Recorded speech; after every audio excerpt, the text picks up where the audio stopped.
alay kay San Miguel Arcangel. O San Miguel Arcangel, ikaw ay lubos na pinagpala. Sa lahat na anghel, paborito ng Diyos na dakila. Binasbas sa iyo lahat na biyaya upang matugunan dasal na mga taong nagdurusa at kawawa. Sa iyong kanang kamay, tangan ang espada. Nagbibigay ng liwanag, kulay asul ang dala. Sa kaliwang kamay, hawak mo ang timbangan ng hustisya, tanda ng tagumpay at tunay na ligaya. Si Lucifer na dati mong kasama, naging palalo at kinalaban ng ama. Bukod tangi, ikaw lamang makatalo sa kanya sa lahat ng masamang gawain na ginagawa niya.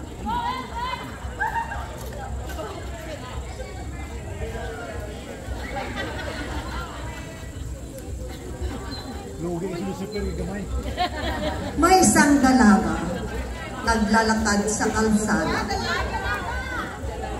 Buo ang loob at sa dibdib ay walang kaba. Subalit ang tiyabo, isang binata binulungan niya. Halikan mo siya, gawa ng masama upang ikaw ay lumika. Sinugaban ng lalaki ang kamay ng dalaga. Nagbumigas ito at sumisigaw sa kanyang kaya. Si San Miguel, bigla niyang naalala, tulungan po ako at iligtas sa masamang balak niya. Narinig ng patron ang panawagan niya. Agad-agad may dumating na mga pulis na doon nagro-ronda. Tinalian mga kamay ng taong may masamang nasa. Naligtas ang babae sa pagiging biktima.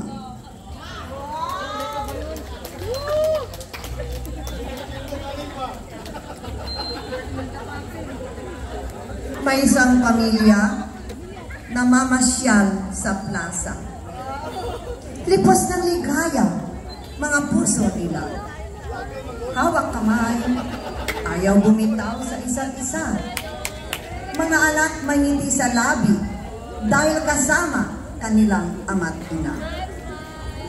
May dumaan na maglalako, gustong pagbilhan sila. Dumukot sa bulsa ang kanilang ama. Binuksan ng pitaka, kumuha ng pera. Nang biglang may lalaking dinaklot, perang hawak niya. Sa pangyayari ang ama ay nagalit, inaagaw ang perang kinuha ng pilit. Subalit ang masamang tao, sinagsak siya sa dibdib. Natumba ang ama sa inabot na sobrang sakit. Hustisya! Hustisya! Sigaw ng pamilya. Patron namin San Miguel, bigyan ng tugon upang mahuli siya. Sa isang saglit, natugunan ang dasal nila. Dumating mga pulis. Dinagip ang taong nagdulot ng bighati sa pamilya.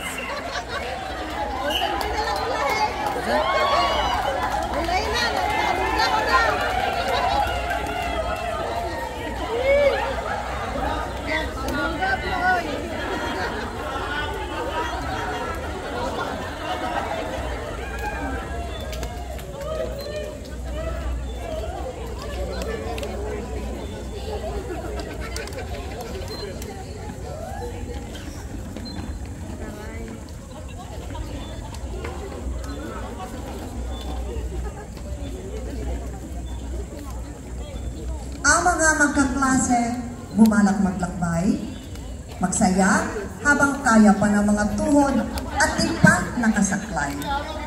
Kumuha ng tiket, sa aeroplano sila sasakay. Kwentuhan, tawanan at magkaakbay.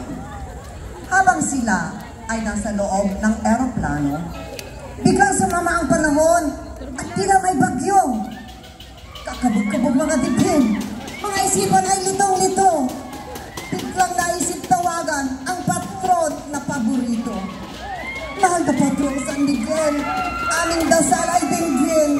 Nagngangalit na kidlat, malakas na ulog at hangin ay papigilin. Bigyan ng pag-asang maluwalhati kaming makarating sa sa destinasyon na aming tutunguhin. Agad na dininig ng patron kanilang panalangin, pinatigil si Satanas sa pag-ahasik ng lagim. Umaliwalas ang ulap, nawala ang kulimlim. Mga naglalakbay sa patutunguhan ay ligtas na nakarating.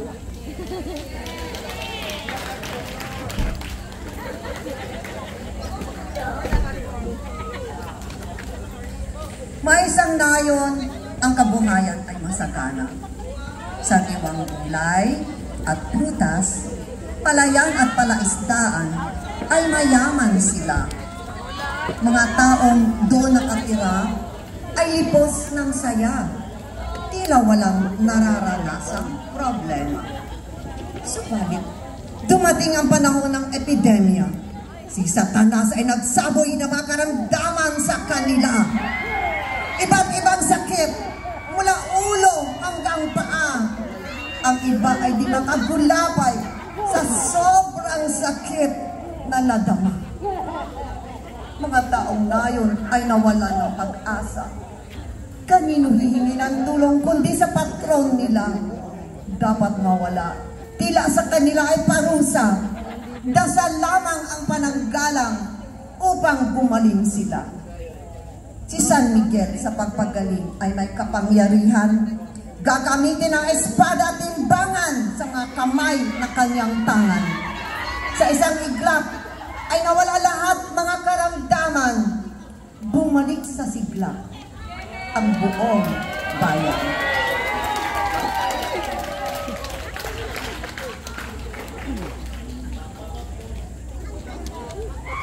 Si San Miguel ay napuno na sa mga kasamaan ng Diablo, sa mga nilalang ng Diyos Ama. Kailangang wakasan ang pag-abuso niya upang katiwasayan sa mundo ay matamunan. Ito na ang oras upang patuloy na samahan mo. Tatapusin kita upang umalis ka na sa mundo. Bumalik ka na sa balon ng apoy kung saan ka nakadestino. Dahil yun talaga ang mundo mo.